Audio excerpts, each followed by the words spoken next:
The fact is that for hand-arm vibration injuries, prevention has to be better than cure, because there simply isn't a cure. Once the damage is done, it's permanent. It's like most things, the initial thing is not knowing how big the problem is, so we tend to want to put it in a box and say it's too difficult, we'll leave it for later. Once we actually grasped the nettle and started to work on it, we found that there were many things that we could do. And one of the first things is to look at whether your processes could be changed to remove or reduce the risk of vibration injuries. The most effective way of tackling the problem is to design or redesign your processes to remove or minimise your employees' exposure to vibration. But for most businesses, financial and commercial constraints mean they have to tackle the vibration issue by modifying their existing processes. We're obviously looking for an effective solution to prevent exposure to the staff, but we're looking for a cost-effective solution that allows us to go forward as a business, minimise the risk and minimise any unnecessary expenditure. But more often than not, real practical constraints can result in the most innovative solutions. Take these three examples from the foundry industry. Conventional induction furnace lining removal techniques using wind picks expose the operators to high levels of vibration, dust, noise and heat. We have addressed the problem by fitting hydraulic push-out units to the furnaces. This unit minimises the operator's exposure to vibration and also takes them away from the arduous conditions. Together with this benefit, it reduces the overall time taken for the operation. About 5 years ago, Stanton decided to invest in the lost foam process. This process enables us to produce castings that require very little fettling. This casting produced on a green sand casting line requires much fettling. In comparison, this casting produced on the lost foam process requires no vibrating tools whatsoever. As you can see, it has a much smoother finish, and the holes themselves can actually be cast into the casting during production. Traditionally, the grinding of foundry products is by handheld tools. This exposes the operator to both vibration and noise levels.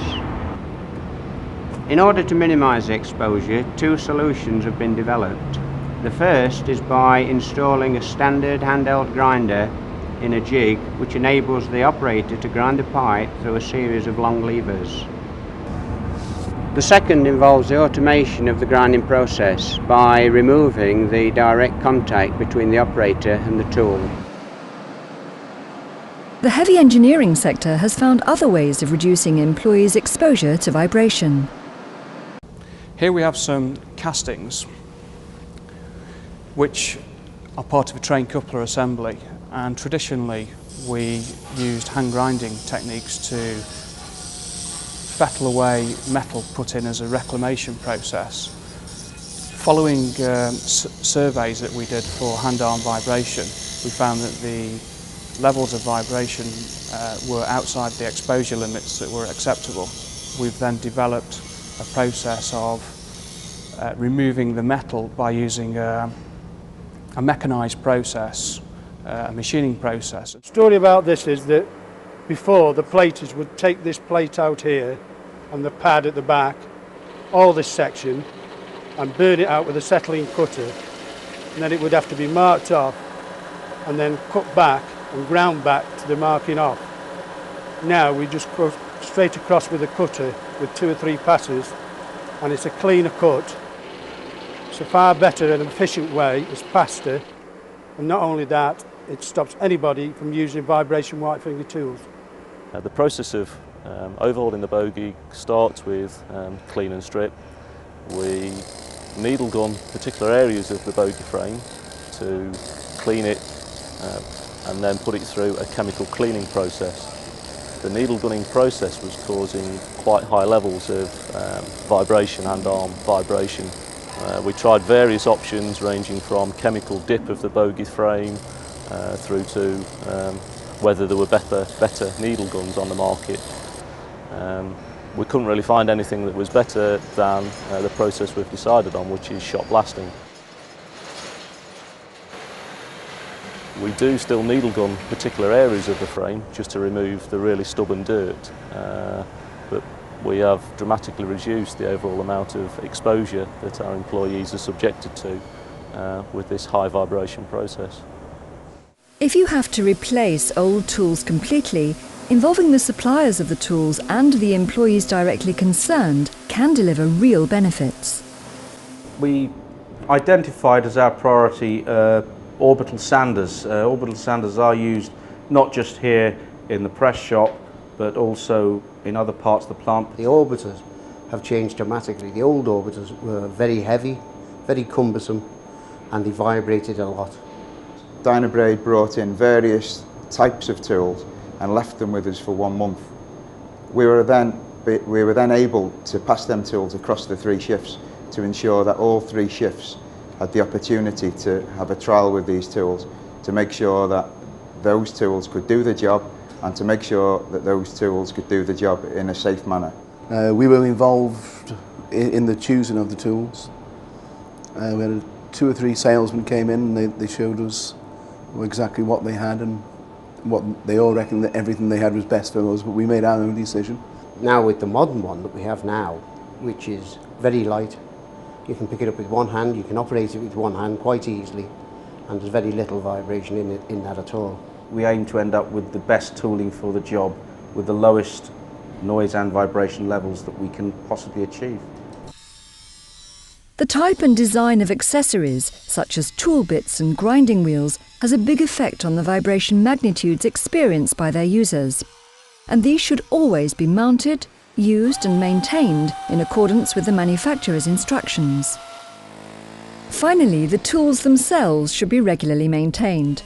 Poorly maintained tools can increase vibration emissions and the likelihood of injury, and they invariably reduce product quality and result in lower productivity levels.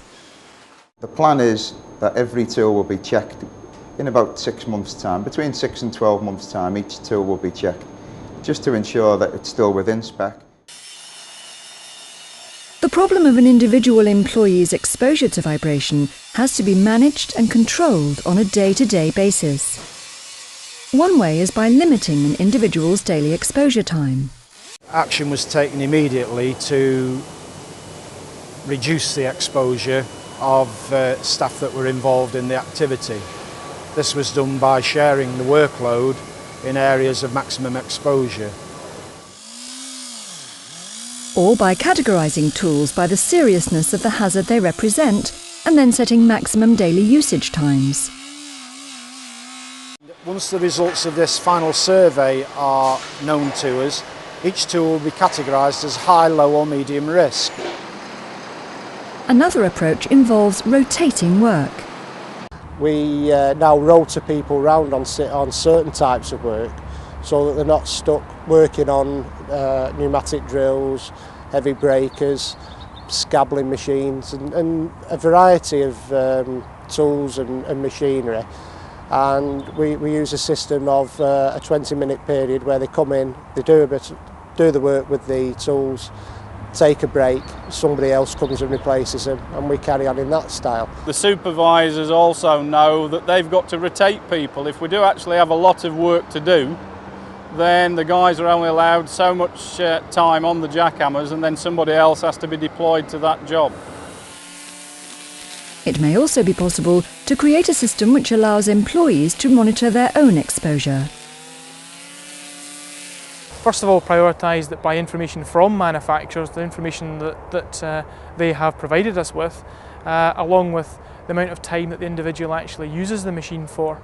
And using that, we can work out a rough A8 or daily dose. We measure the levels of all the machines, and then we break that down to, in effect, a 15-minute interval, time interval. From that time interval, we're able to identify or give it points.